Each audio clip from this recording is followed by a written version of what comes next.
Hello, everyone. That seemed like the theme of the weekend, even though I do not celebrate the holiday. So, um, I just thought, well, they change things and restream depending on what's going on in the world. So I decided to do that today. I probably won't use it again. Anyway, normally Droid can join. He's been trying and can't get his audio to work or something. I had trouble joining the restream studio. Took a couple of tries. So if anything goes haywire, you'll know it's issues with Restream today. Hopefully you guys can hear me. Let me know if you can. Say something if you can hear me. Um, and we'll get going. I just want to make sure that this is actually streaming. It says it is. So I will go ahead and start. Let me type in there in case you can't. Okay, you can hear. Awesome. All right, thanks. So I'm going to get right on this because don't know what's going on today. We're going to finish our series on what does this mean, theses on women in the church, and topic 40. And the last section of this today will be kind of a additional material sort of thing, so we might hurry through that one. But I'll go ahead and get started here, and I'm going to read this in two different versions, obviously. Ephesians 5, this is one of their go-to proof texts. And it says, starting in verse 21, in whatever version this is, be subject to one another out of reverence for Christ. And hopefully, as you read this, remember the other things that we've gone over in the series. And these terms like subject that aren't really very accurate in English. Out of reverence for Christ. Wives, be subject to your husbands as to the Lord. For the husband is head of the wife, as Christ is head of the church, his body, and is himself the Savior. As the church is subject to Christ, so let wives also be subject in everything to their husbands. Husbands, love your wives as Christ loved the church and gave himself up for her, that he might sanctify her, having cleansed her by the washing of water with the word, that he might present the church to himself in splendor, without spot or wrinkle or any such thing, that she might be holy and without blemish. Even so, husbands should love their wives as their own bodies. He who loves his wife loves himself. For no man hates his own flesh, but nourishes and cherishes it as Christ does the church, because we're members of his body. For this reason, a man shall leave his father and mother and be joined to his wife, and the two shall become one flesh. This mystery is a profound one, and I'm saying that it refers to Christ and the church. However, let each of you love his wife as himself, and let the wife see to it that she respects her husband. Now, there are a number of issues in the Greek before we get into the discussion there. I want to show you how I understand it and when I say how I understand it, I'm talking about having consulted many translations, many commentators, many Greek experts, and looking at what the text can say and can't say. And we have to be aware of some of the disingenuous things that happen in translation. The word is support, hupotasso, and we'll get into that, and hupotagi, the different variations of the word. Support each other, because obviously you can't have a hierarchy when everybody has hierarchy over somebody else, over each other. Support each other out of respect for Christ. Wives, support your own husbands, just as the congregation or church or assembly supports the master. Since the man is the source of the woman, just as Christ is the source of the congregation, which is the body he saved, the wives are to support their husbands in every way, just as the congregation supports Christ. Certainly we do obey Christ, but that's not the analogy that Paul's using here. Husbands, love your wives in the same way Christ did when he gave himself up, and I'll skip a bunch of that and get to the end here. 33, to emphasize, every husband must love his wife as he loves himself, so that, because that's how it reads in the Greek, the wife won't have to live in fear of her husband. The word there is phobos. It means fear. There are other words for respect or honor. And so, since there's a contrast word to begin that phrase, so that, just as every husband must love his wife as he loves himself, because or else is more the idea, or else the wife would live in fear of her husband. So the cultural context is, of course, that there was this marriage without hand rule that they tried to make up to minimize domestic violence. It didn't work, but basically a woman was her father's property for life, and so the father could take her away from an abusive husband and marry her off to someone else. What Paul is saying is, in all of his writings, is for the women in Christianity to be loyal to their husbands instead of their fathers, in contradiction to the law of Romans. And so the problem here is that if he makes women loyal to their wives, sorry, I said that, wives loyal to their husbands, then he also has to have a rule for the husbands to love their wives. That's why he has to say this. And so otherwise, if she is loyal to him and he can do by Roman law whatever he wanted, then she's going to live in fear of him. So Paul is cutting that off, nipping it in the bud is the term. People say other words, and it means to it's about pruning plants. But the point is to cut something off before it becomes a problem. So he's saying because of this freedom, we must also have that restriction so that the women aren't subject to abuse again, which Christian husbands shouldn't be doing anyway. But there's a question of whether there's a verb here, about wives to your own husbands as to the Lord, whether there's a verb there or not depends on which Greek family. But I don't want to get too far ahead of the text here, so we'll get into the CTCR twist, as I should call it. The word which Paul uses to describe this order, subordination, which it doesn't say in the Greek word is hypotagi, which is formed from the word tasso, to appoint, order, arrange, and what looks like hypo or hupo in Greek, under, does not carry with it any notion of inferior value or oppression. This term is used by Paul simply to refer to an order in the relationship of man and woman to one another. Paul teaches in 1 Corinthians 11:7-9, for a man ought not to cover his head. And we've gone over that before. So thesis 1, the biblical word radically reinterprets the cultural patterns of its time. This is why we need to look at the Greek, because we need to get around biased translations. Okay, and then it says, point A, Jewish attitudes in the New Testament times are expressed in words like these: Jewish attitudes, rabbinic attitudes, Talmudic attitudes. Rather should the words of Torah be burned than entrusted to a woman. And when a boy comes in the world, peace comes in the world, right? But when a girl comes, nothing comes. In the synagogue, women were assigned special places behind a screen. That's the cultural attitude toward women, and that is returning, even without the Jewishness of it, to society in general. B, the restricted role of women in the New Testament needs to be viewed in the light of attitudes toward women prevalent at the time. C, in the light of this background, it is clear that the New Testament authors did not introduce a subordinationist rule or view of women as a new central divine teaching that was in conflict with the view of Jewish and pagan society around them. Rather, they shared, or at least did not fully oppose, the views of their environments, according to this document. D, to add verse 21, that means is the radical evangelical Christian reinterpretation of community and religious norms. That's where you see the word phobo there that I have highlighted, about fear. And it doesn't really have anything in the context to mean respect. This is about fearing, about domestic abuse. Okay, so that's just one thesis of how to respond to the CTCR statement. The mission is the Christ-like way. Be subject to one another. That's how verse 21 begins. This verse establishes the framework of the entire passage. Mutual, voluntary submission. No spouse is superior or inferior in any way.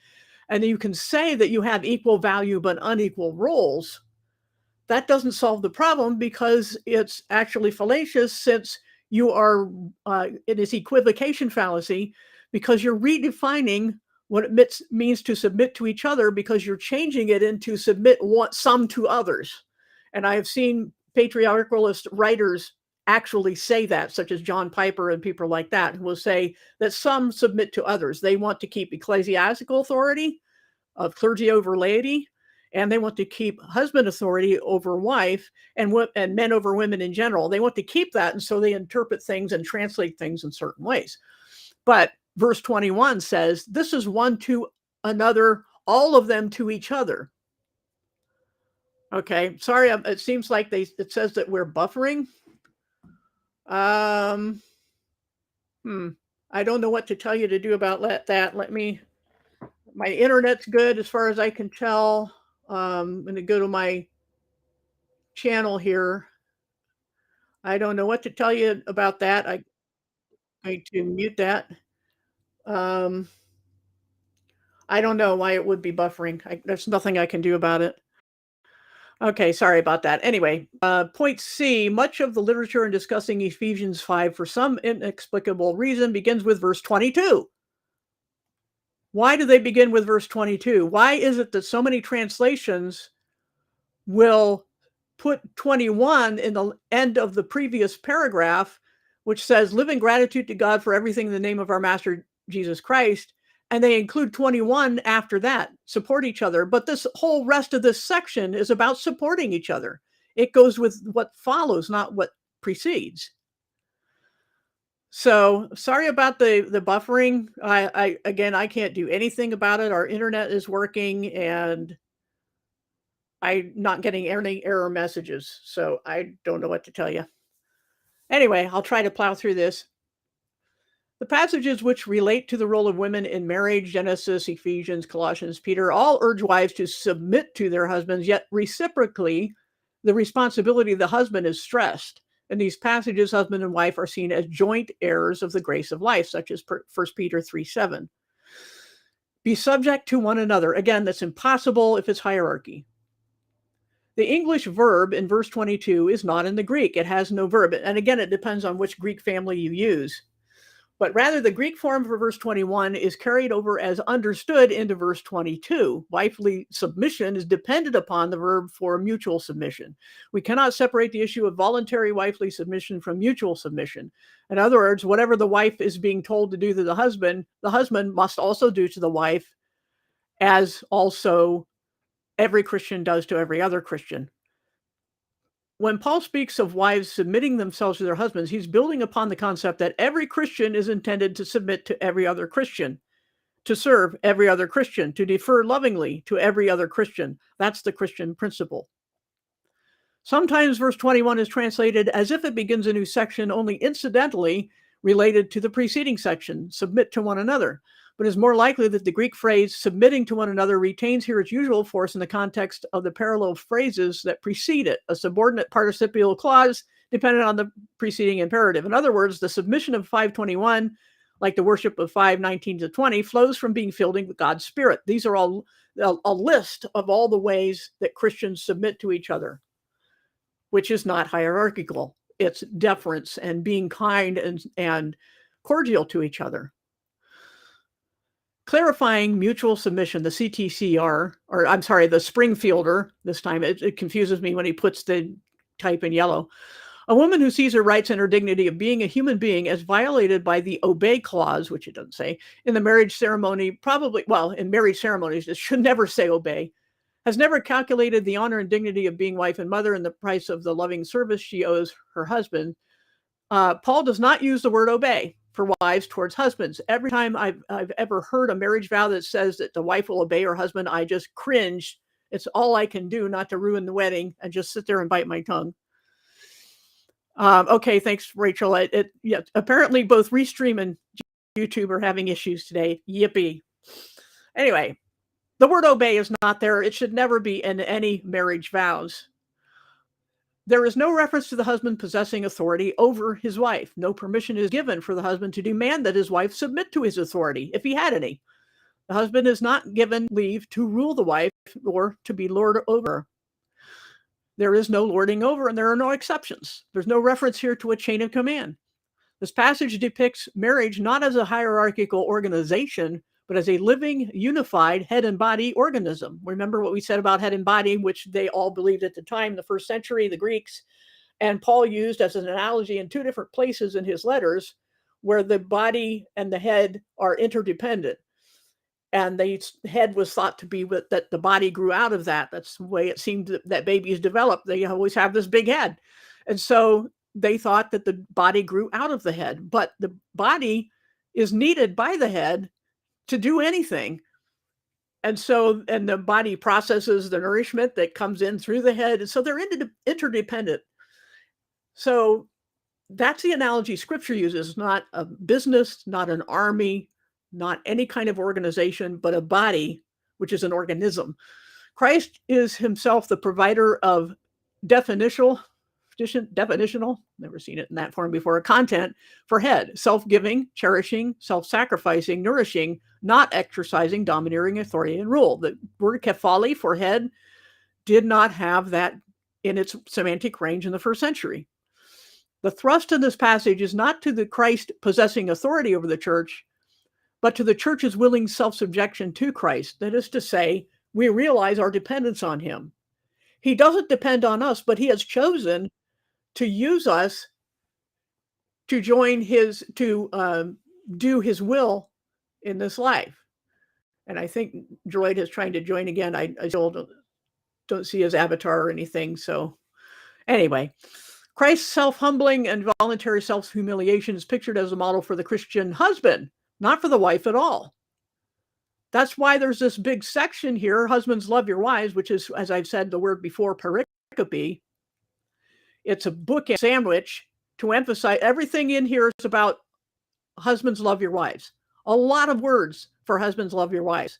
It never says in this passage in Ephesians that the husband is supposed to model Christ's authority over the church or to be God.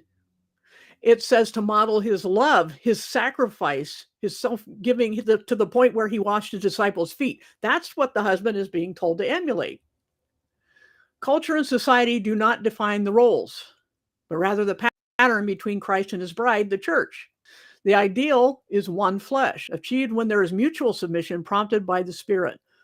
Masters are not directed in the Bible to have slaves submissive to them. Men are not directed to have wives submissive to them. The directive is always toward the person under authority in society, not by the Bible, that they should bear it without concern. Therefore, it is humility that is being called for on the part of both men and women. And that what Paul emphasized depended on the culture, which was that men could even have their wives put to death for any or no reason by Roman law, and by Jewish law, she had to be unfaithful. But the point is, and this is what Peter's also saying too, as the weaker vessel, that phrase is notoriously difficult to translate.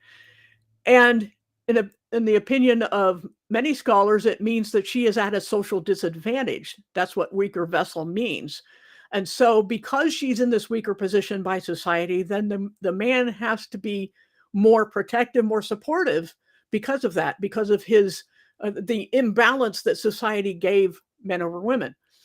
Then point 13 here, the address of a word of submission to one person is not simultaneously a word of superordination and domination to the other party. In other words, again, the same principle throughout the letters of Paul at the very least is that what he's emphasizing does not mean everybody else has the permission to violate whatever the principle is.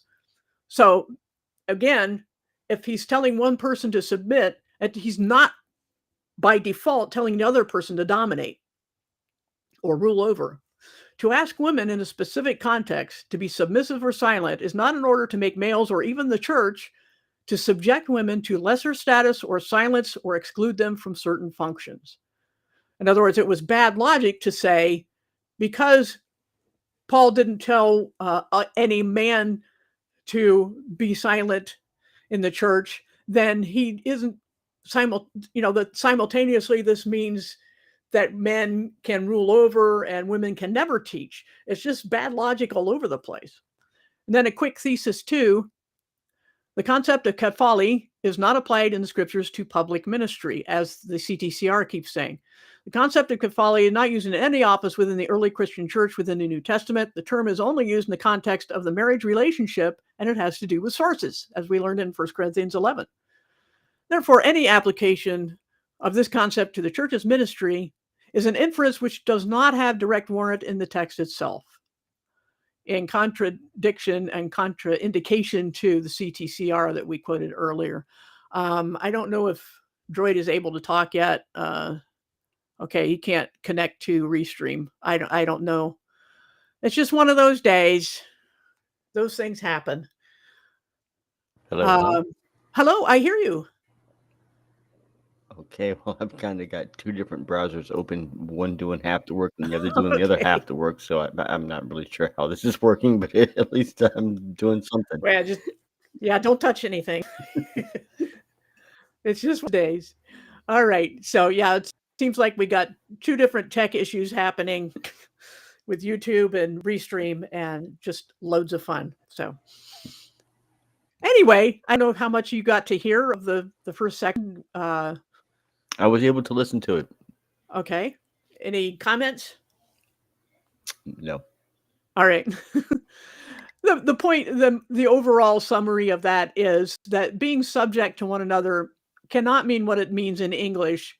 It means what it means in Greek, which is to support, defer, and be considerate of each other as Christians in whatever situation we find ourselves in society. That's the point. I don't see anything in the chat other than, I can't hear or it's buffering or something like that. So And that's what we do, you and I, Paula. When we get together, we're always very considerate of each other, and I love that, and I love that we can behave toward each other that way. I see so many Christians out there in the world just not respecting each other, and I can't understand it. right. I know the topic we were on Michael's channel last week, the Trinity, is a hot topic between us. But because of my stance on that, I had one person throwing those rabbinical words about a woman must be silent as vile to hear her voice at me for teaching online because I'm a Trinitarian. And the other person started slandering me on another person's channel because of calling me devil, having a devilish spirit and so on, because I'm a Trinitarian. I mean, that just shouldn't happen. I don't care what our differences are. It's more telling as to how people react by slander or whatever means they decide to do, trying to shut people up. Um, this is why I'm doing the series. This is overall, above all, is about how Christians treat each other. And that sort of thing just shouldn't happen. That is the most important point, I think.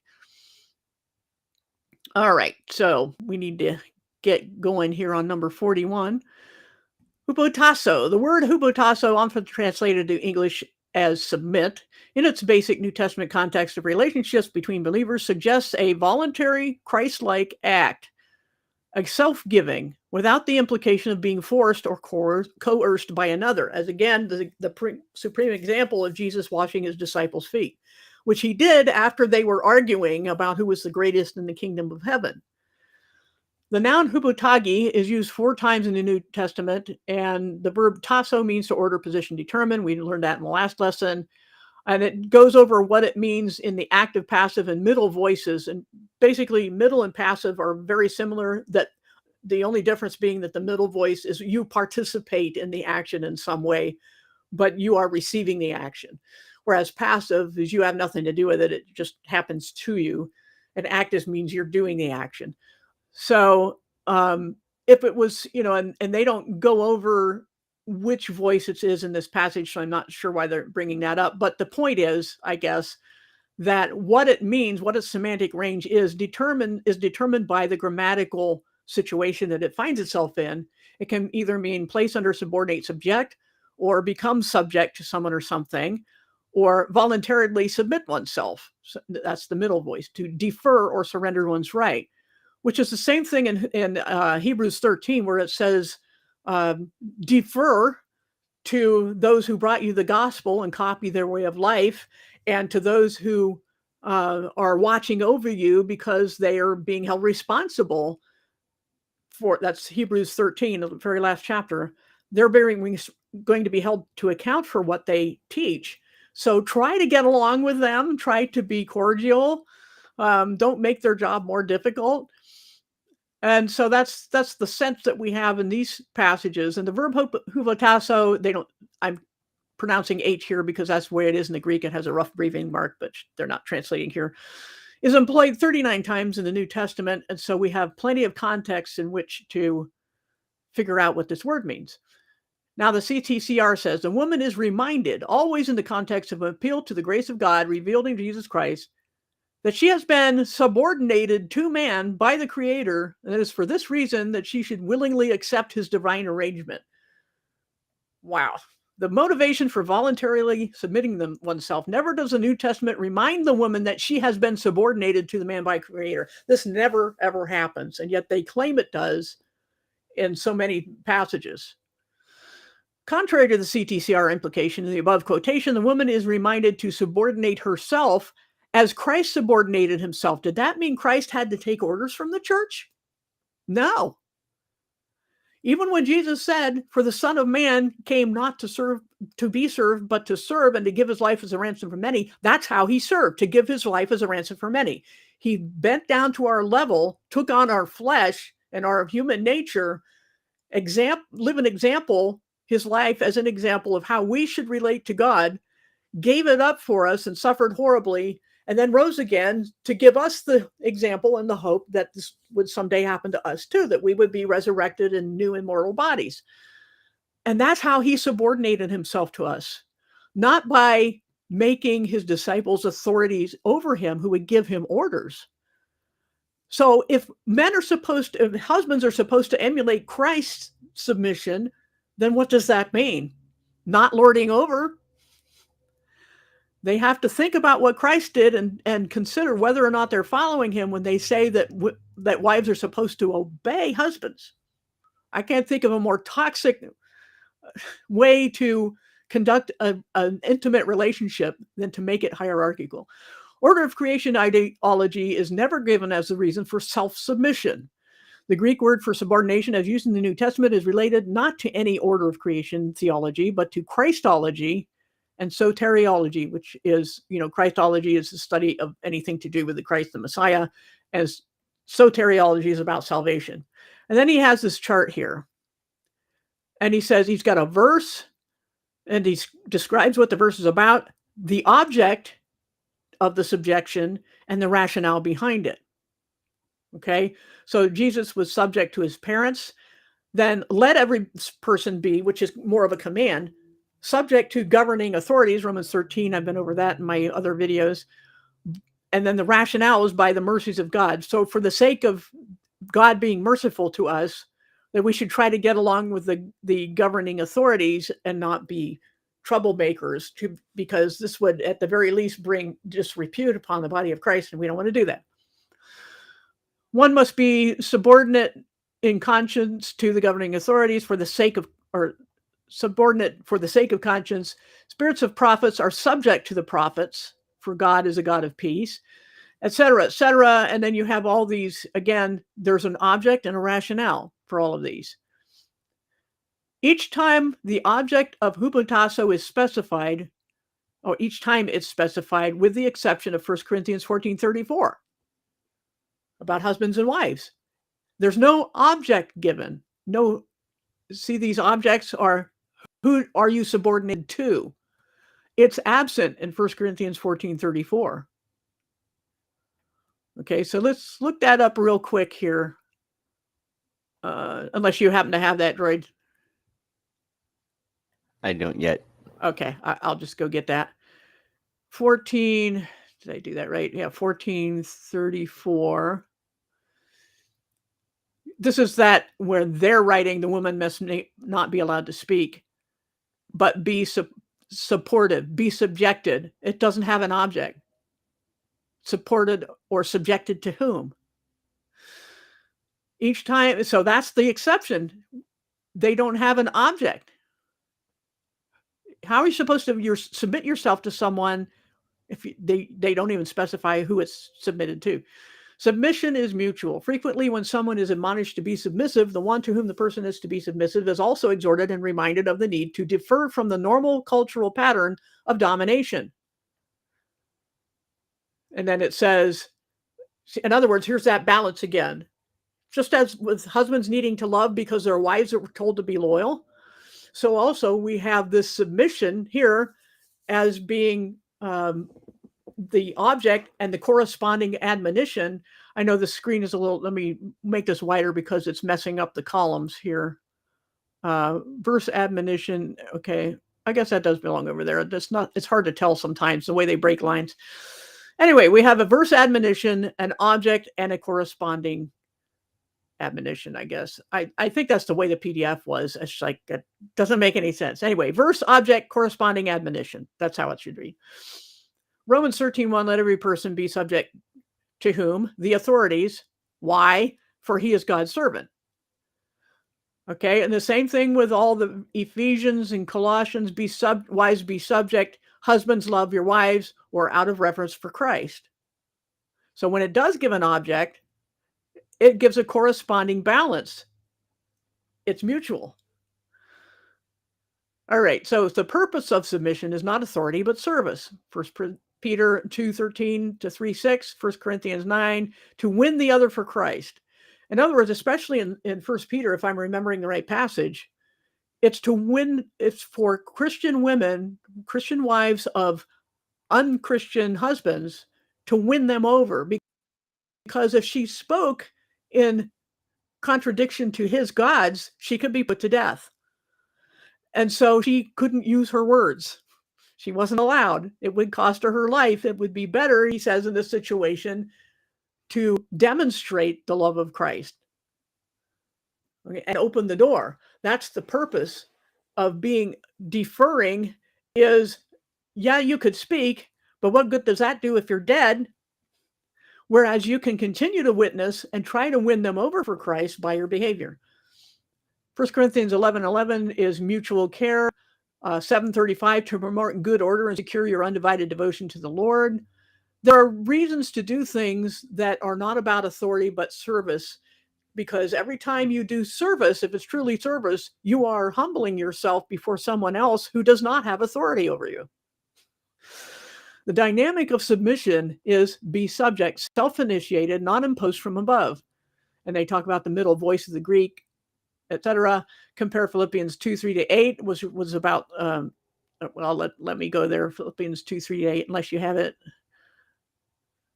Okay, let me go. There's Philippians 2:3-8. Sorry about that. Do nothing out of bitter rivalry or selfish ambition, but humbly consider others as your superiors. Don't push your own agenda, but be considerate of others. And then he goes right into the example of Jesus as how to put that into practice. He was in the form of God, so he didn't consider his equality with God as an act of robbery. Rather, he made himself nothing and took on the form of a slave by becoming human. And in human form, he humbled himself. He heeded God to the point of death, even death on a cross. Therefore, God made him great and honored him. So that's how we should behave. Have the same attitude among yourselves that Christ Jesus had. He was not bowing to higher authorities. As a human, he bowed to God to give us the example of how humans bow to God. But as God, he did not have to do this. He volunteered. And it was not imposed upon him from above. There was no above. Anyway, out of reverence for Christ is our motivation. The submission is done in obedience to Christ and is grounded in one's own faith, not in order of creation teaching. Mutual submission and agape inform kephale, not exousia. And what he means by that is agape is selfless love. And that's the overriding principle. That's what it means to inform. Kephale, head, source, rather than the word exousia, which means authority. So we have agape as the reason for, and the kephale are intertwined here. So source is intertwined with selfless love. It has nothing to do with authority, which was be exousia. To obey and to submit oneself are not synonyms. Hupotasso does not mean obey.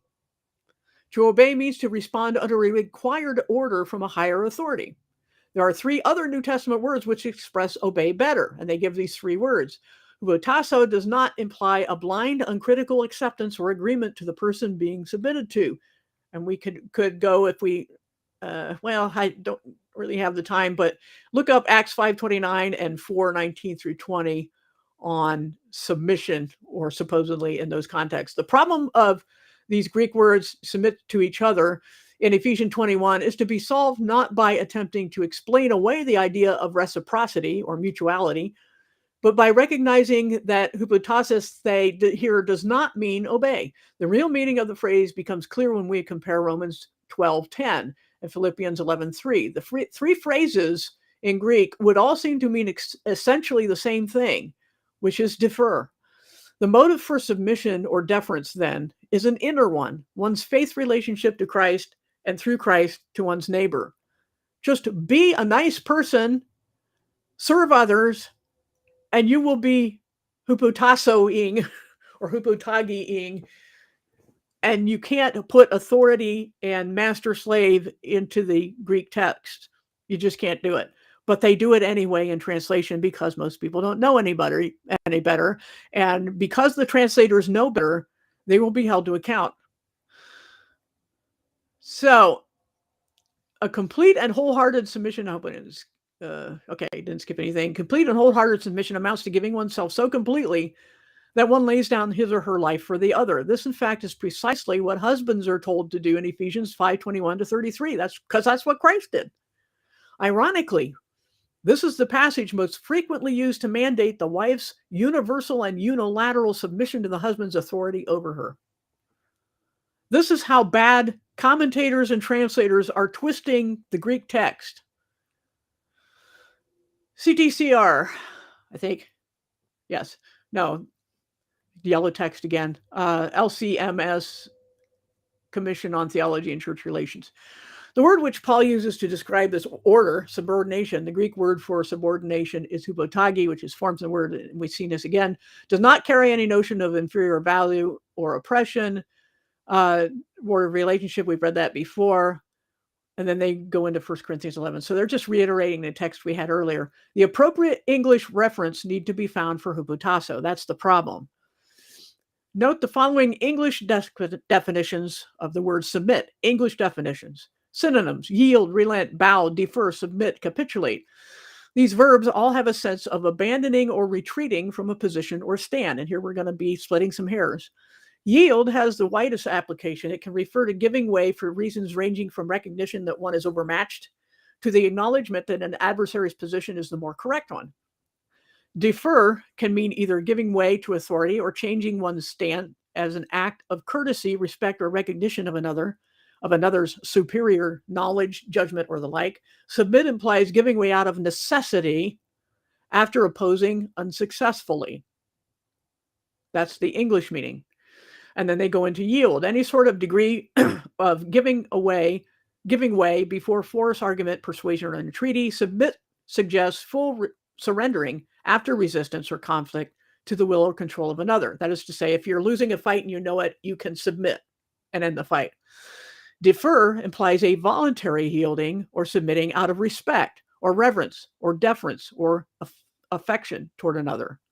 So defer so far sounds to me like the best equivalent of the Greek word.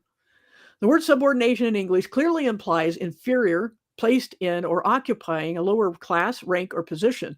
The same source gives no indication that the word can be used as it's defined in the CTCR document.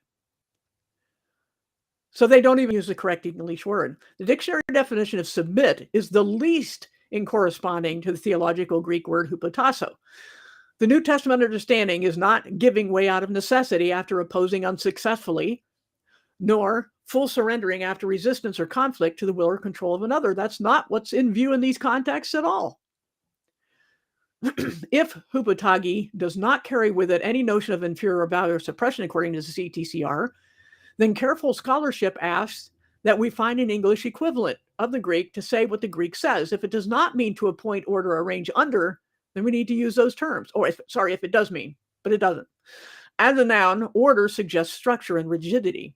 As a verb, to order, it implies God's action and puts the emphasis not on a created structure or ranking, but in the creator who continues to order all of existence. And order, it can be just sequence or the way in which things have to happen. It does not have to mean authority, and rarely does. In fact, the closest thing Paul gives to the definition of the term hupotasso in the context of Ephesians 5 is the word respect in 5:33, which I don't agree with, where he plainly summarizes his whole exhortation to wives. Now, that's Craig Keener that they're quoting here. Quoted Rebecca Grotice quotes Craig Keener, and she in turn is being quoted here by Arne Voigt. It's confusing. It's quote inception. But anyway, the point is, whether it means fear or respect is highly debatable. I'll just say that. The CTCR fails to heed its own understanding of approaching the scriptures. The undeniably necessary effect to hear a text of Scripture, first of all, in its particularity, its meaning then and there, must be balanced by an equal effort to hear the text both in its integral relation to all the rest of Scripture and its meaningfulness for all who hear it today. This effort does not require an arbitrary flattening out of the rich variety of the biblical witness into a dull, one-dimensional uniformity. If only they would heed their own advice. Additional commentary on this section. The CTR says, assumption of that office by a woman is out of place because it is a woman who assumes it, not because the women do it in the wrong way or have inferior gifts and abilities. Well, wait a minute. What the red flags that should be popping up all over the place here are that it's the Holy Spirit who decides on gifts, and the CTR is admitting that women are given these gifts, but they're saying the only problem is her flesh. Is that what Christianity has been reduced to? Unfortunately, yes.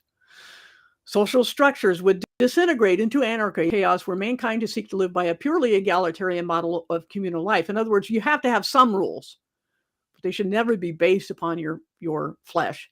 To conceive the personal dimension as an I-thou fellowship does not imply an egalitarianism that knows no level of authority and obedience, no super and subordination in society. In fact, in the concrete structures of life, which marriage is not as far as the authority necessity goes, women ought to be subordinate to men as the occasion demands. By the same token, men ought to be subordinate to women as the occasion demands. That's what the Bible teaches. Remember those two examples we've had of balance that Paul gives in his teachings.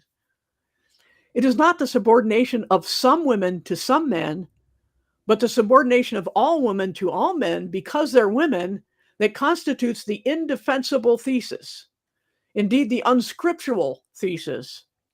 Since men and women are equally in the image of God, what is true for one is true for the other. Men and women are persons related as partners in life. Hence, neither men nor women by nature are born to command or to obey. Both are born to command in some circumstances, to obey in others. And the more personal the relationship between them, the less there is of either. The less personal relationship between them, the more there is of both. Let me read that one again. Hence, neither men nor women by nature are born to command or to obey. Both are born to command in some circumstances, to obey in others. The more personal the relationship between them, the less there is of either command or obey. The less personal the relationship, such as employees, for example, the less personal, the more there is of command and obey. Just as we do not believe that wifely subjection excludes the wife from loving her husband, we should not believe that the husbandly loving excludes the husband from subjection to his wife. That's mutuality, that's sound logic, and it's sound exegesis. Mutual submission involves not obedience, but reciprocity, mutuality. Obedience cannot be a synonym for submission. Rather, in Ephesians 5, love seems to be the synonym for submission by the example of Christ, as quoted again in Philippians 2, 5-11, about what Christ did in aside his privileges as God to take on human nature and humble himself. Then we have some quotes here. If we admit that Christ has authority over his church, it is crystal clear that man has authority over the women. As the husband-wife relationship, the husband is the head, the wife the helper. Hang on to that. So in the church, the same role differences apply. And these are quoting other Lutheran church sources. There is no biblical suggestion in the original context that head from Ephesians 5 and helper from Genesis 2 are opposites. Talk about apples and oranges. Yeah, I just happened to notice in the chat about Ann Hutchinson. I've talked about her before.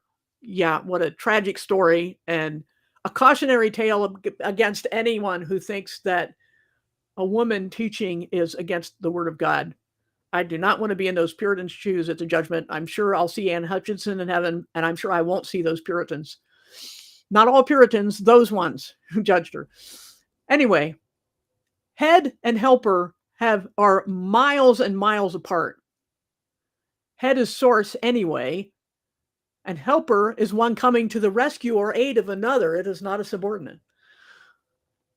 Titus 2:9 also uses the word submissive. Bid slaves to be submissive to their masters and give satisfaction in every respect. The gospel has transformed that relationship.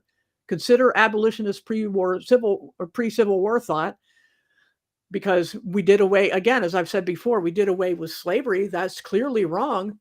Why are we still hanging on to the identical arguments against women just by changing the words of who the slaved race is? In this case, it's half the human race. The same applies to women. What is the cultural context and similarity for women today? The scriptures are problem-solving literature, and the scriptures give divinely inspired examples of problem solving, addressed to special situations and contexts, which must not be read as eternal principles. First century Jews understood very clearly that when Jesus claimed to be doing the work of God, his Father, he was claiming equality with God. For this reason, the Jews tried all the harder to kill him. Not only was he breaking the Sabbath, but he was even calling God his own Father, making himself equal with God, according to, those are the words in John 5:18. That's why they wanted to kill him. And the response of the Father to the voluntary submission of Jesus was immediate exaltation, as we read in Philippians 2:5-11. Because Jesus submitted to death on the cross, therefore God exalted him to the highest place and gave him the name above every name, Philippians 2:9. So if we're going to talk about the relationship between the Father and the Son as a model for Christian wives and husbands, which the Bible doesn't do, we're talking about a model of complete unity, even if it did do that. If you want to take it that way, we're talking about a model of complete unity and equality involving only a voluntary submission and a voluntary exaltation, which is to be an example for both males and females. Okay, and then I just look quickly at the chat, but I want to go on here and wait for the next break between topics. The instruction, let everyone be subordinate, has been so seriously misunderstood and then abused because of the failure to respect the complete context in which the word hypotasso and other forms of it and other similar invitations to obedience, honor, and humiliation are found. All of these words give expression to an essential mark of Christian relationships to one's fellow man. In the congregation, in the family, in the city, for brethren, for non-Christians, also in political context toward the bearers of power. The call to be subordinate, to obey, to regard another as higher than oneself is addressed to men without regard for their wives and vice versa. Slaves toward their masters, and again, vice versa. Compare Philemon about the escaped slave who was going back to his master. Children toward their parents, and parents toward their children by not irritating them. The young towards the old, and the elders toward the congregation they lead. Reciprocity is all over the New Testament. If then one does not regard the imperative be subordinate in isolation, it immediately loses the bad taste which the word subject has taken on in German history and literature, from which English springs.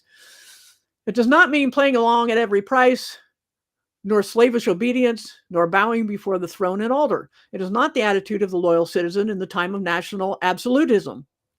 It is rather founded in accord with an ethical theme which runs clear through the New Testament in the person and way of the Lord, who is at the same time the norm and realization of this self-abasement. And they give a whole bunch of references here on how we're supposed to act. That's why we need to read the Bible.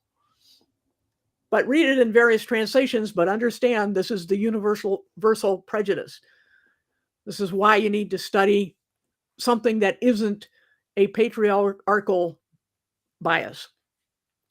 The best known example, the Christological Psalm of Philippians 2:5-11, grounds the imperative to the church to regard one another as higher than oneself by pointing to the self-abasement Lord of our salvation. Concrete definition of the meaning of hypotasis comes from the Christ and Lord, who being free abased himself for our sake, did not make him under our, by the way, and gave himself for us. Since we receive our life from this deed of this Lord, is fitting that we subordinate ourselves to one another in a way that corresponds to this gift and example. The form of love among us is defined by that love which was shown toward us by the Lord who served and rescued us. It was not an authoritarian example.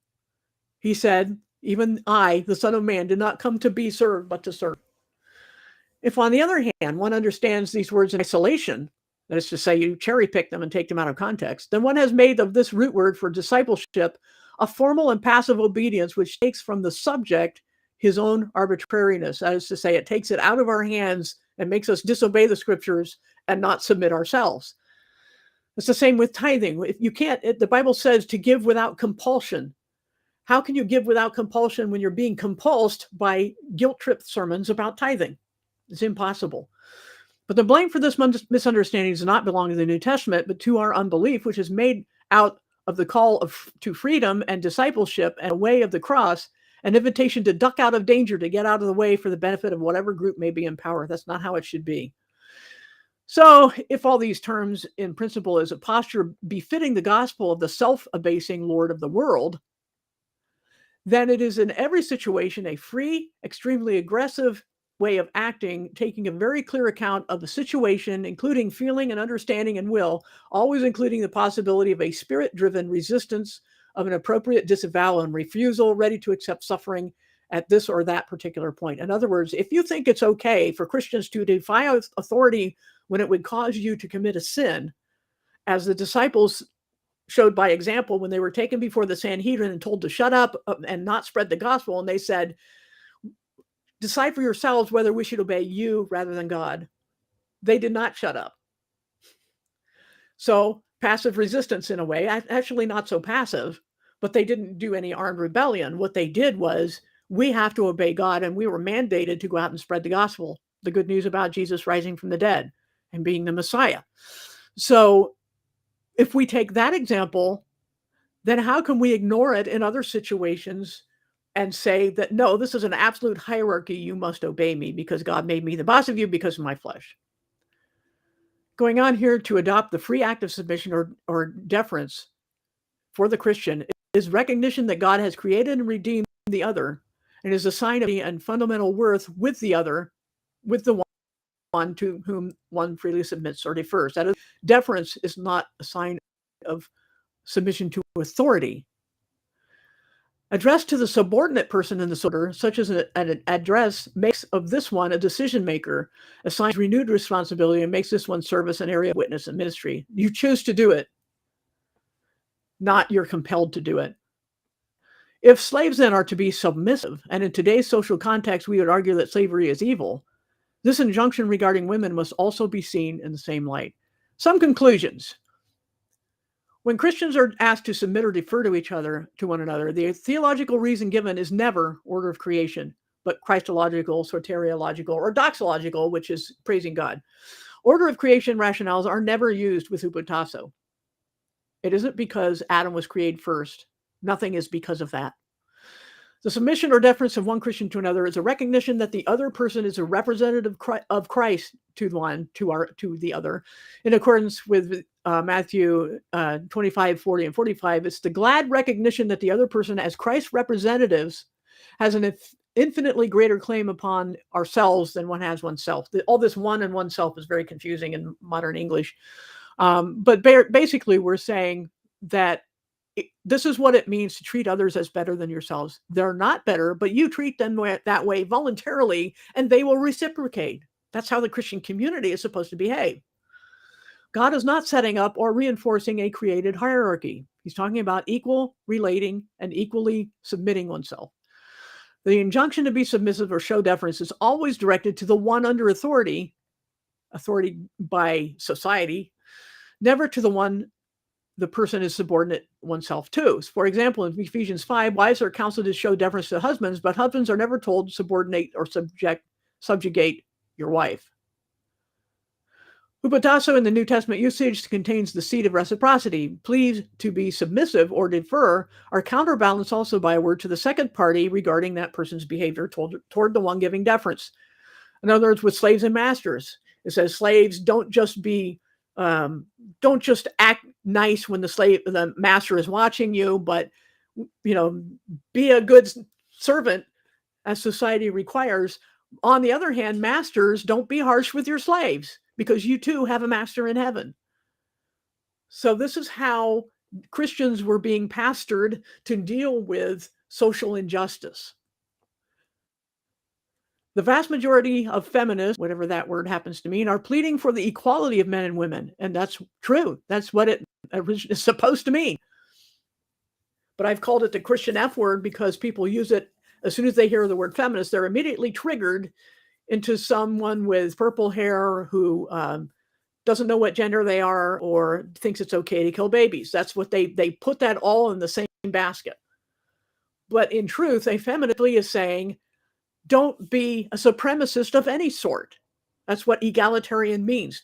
It doesn't mean you can't have bosses and employees or officers and soldiers in an army. It means that as people, and especially in the church, and even more especially in a marriage, there is no such hierarchy. It's never modeled that way in the Bible. It's modeled as interdependence. But the biblical answer is submission, not the submission of one category of persons to another, but rather the voluntary and loving submission of each individual to all the others. Hupotasso is a Christian virtue, what one does from faith and not what one does because she is female or conversely male. In Ephesians 5, the key is mutual submission, referencing 1 Peter 5:5, of one to the other as to Christ, recognizing Christ in the other. If we all did that, we would not be calling each other devilish or conceited or anything else that is or dishonest, all the things I've been called in the past week. It doesn't matter whether you think I deserve those titles. The question is, how are Christians supposed to behave toward each other? Christ is the example of submission.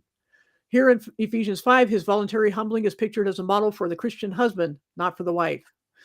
Hupotasso means to arrange or order your life to the benefit of the other, given the reality of Genesis 3:16 about the enmity and the fall of man and all that. The head is addressed to take the lead in ordering for the benefit of the other. Biblical references admonishing women to be subordinate are all in relation to each woman's individual husband, not to men in general. And again, it's about deference and social situations and dealing with them. Quoted in the LCMS, women must not be permitted to exercise authority over man. That's the blanket statement we went over before. Women must not be permitted, violates the sense of the use of hupotasso as it is used in Scripture. In the Scriptures, it is middle passive, reflexive, what one does to oneself without outward compulsion. No one can order this.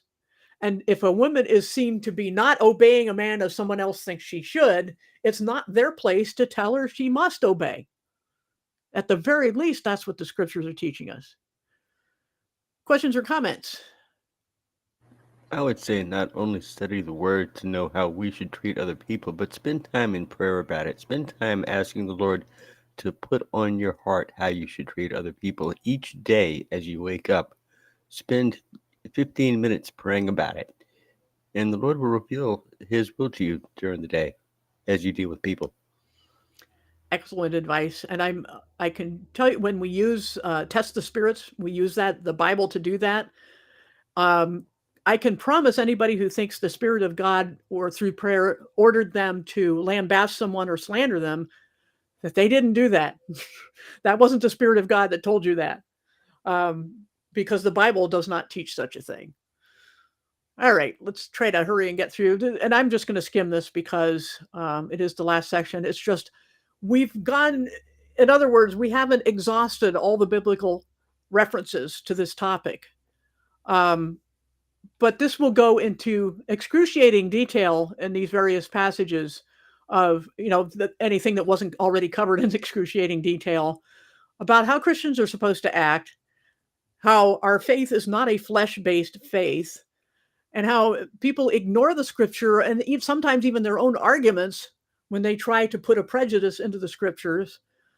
Even as I've mentioned before, in the Old Testament, when God had the prophet go to the home of Jesse to choose a replacement king for Saul, the first king of Israel, who just totally messed it up in every possible way. And he went there and eventually David was chosen, but all his older brothers were lined up in front of the prophet so he could choose one. They left David out in the field with the sheep because they figured, he's the runt of the litter, almost literally. And the prophet looks at the first guy and thinks to himself, this has got to be the one. And God says, no, I don't choose people the way people choose people. They look at the outside, the appearance. I look at the heart. And that's what he chose, the least likely. And this is his pattern throughout both testaments.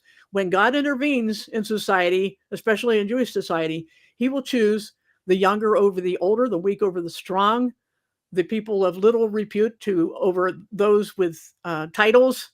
And there's a New Testament reference, I forget where it is off the top of my head, that says that this has been God's habit. I mean, I'm not making this up. This is the way God had chosen to do things, and said in the New Testament that God chooses the lowly things of this world to shame those that are wise. So, yeah, if you happen to find that one, Chow, that it's in the New Testament somewhere that says that God has chosen the lowly things to shame the wise. So this is not something I made up. This is something that's obvious throughout the Bible, and the Bible itself points it out. Just real quick here on Colossians 4:15, it says he's writing his letter to Nympha and the church in her house. Women are listed by Paul as leaders of the church. A house church is listed, and a woman is listed as the leader. And all these versions, even the Living Bible and the New King James, say nymphos, masculine, and the church that is in his house. That's not what the Greek says at all.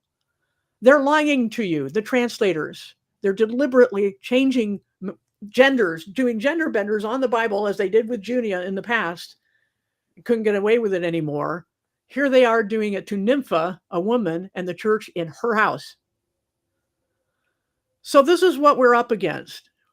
But at the root of it, we're up against an unchristlike attitude that looks on the flesh, ignores what the Bible says in both testaments about God being not a respecter of persons, as is put in the New Testament, and not following Christ's example of humbling himself, not to people in authority over him, but to people who are, all people are under his authority, but he put himself under them to lift them up. And that's what it means to submit. And never is any Christian told to play God to another Christian. If anyone tells you to obey another person, that you are required to obey them, tell them to read their Bible. Because I'm sorry, I don't know how I don't care how many times they've read it, they're missing some things, or they're listening to liars. So you can read through these details in the last part. We're just gone past our hour, but I'm hoping through this series that we've seen not only that women are being shortchanged, to put it very mildly, in Christianity, not at the Bible's fault, but that Christians in general are mistreating each other, misapplying scriptures, because they're not really digging deep into the scriptures. And that is a shared responsibility, in my opinion, between those who should be teaching and those who should test what is heard as the Bible commands us. And you can't test it without knowing the Bible. So there's nothing to be lost from reading the Bible unless you rely on translations only. And you can get rid of a lot of prejudices by getting translations from different denominations. But this is the one that they all agree on should be prejudiced against, is against women in some form or another. They only disagree on the degree, not on whether women should be submitted or subordinated. And this is the whole thing. As soon as we ask the question, what are women allowed to do? We have already conceded that it's only an argument over where the line is drawn, not whether it's drawn. So I'm sorry about all the technical difficulties. Hopefully it won't happen next week. As far as what we're going to cover, I do want to do some prophecy next week because of the times we live in. It bears another stream on that. And who knows after that. So thanks again for coming, share and like and all that. Anything else you want to round out with, Droid? I just want to say, looking forward to next week. Thank you very much for your wonderful lesson today. I hope it rings true with many people. We got to get this out in front of people because this entire series, it really, you don't need to go through the entire thing. You can sum it up in just the very first one or two topics covers most of it. If people would just get it, Right. But it just, people need to be exposed to it. So please help share these lessons from Paula. Share them wherever you can.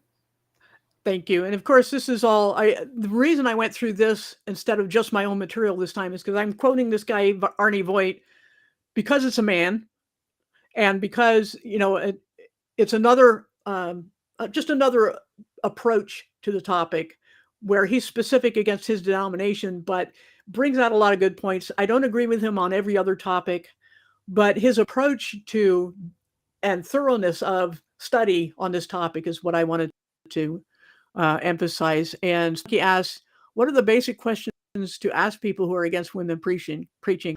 I would point them to the Last Supper, where Jesus, and these passages where Jesus says, not so among you, whoever wants to be the greatest must be the least.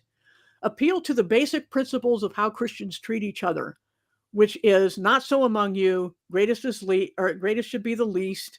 The body is, the hand. I cannot say to the hand, I have no need of you, or you have to take orders from me, or you can't talk to the head directly. You have to go through me first.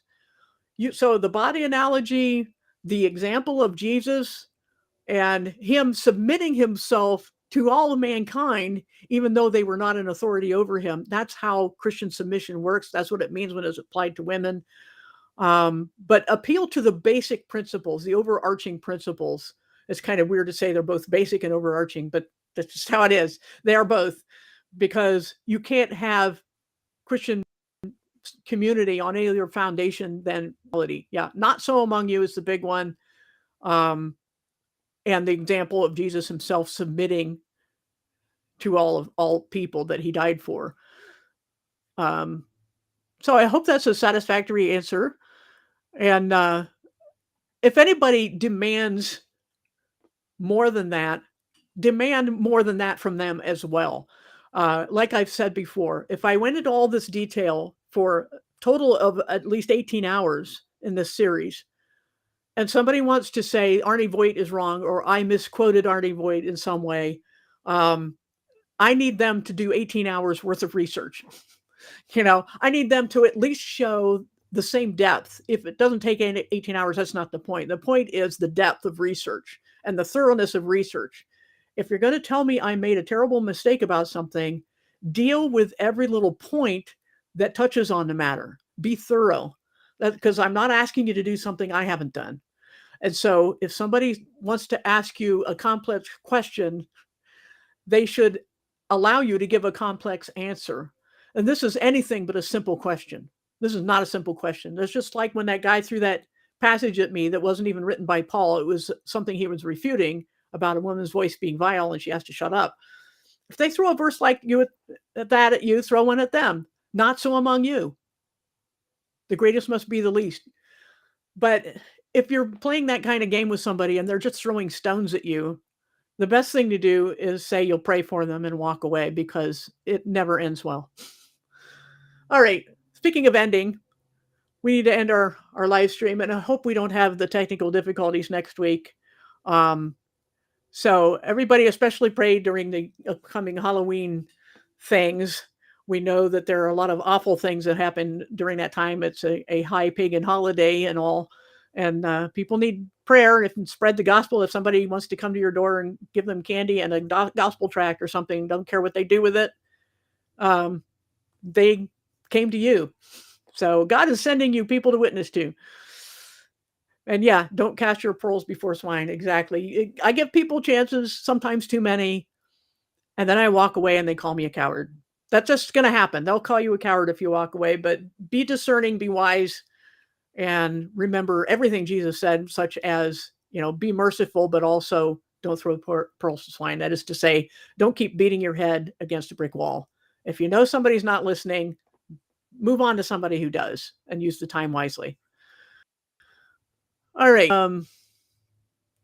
Okay. Thanks again, Chow and everybody, and Chad who helped out, and Droid, of course, always being there to help. And everybody take care, and we'll see you next time.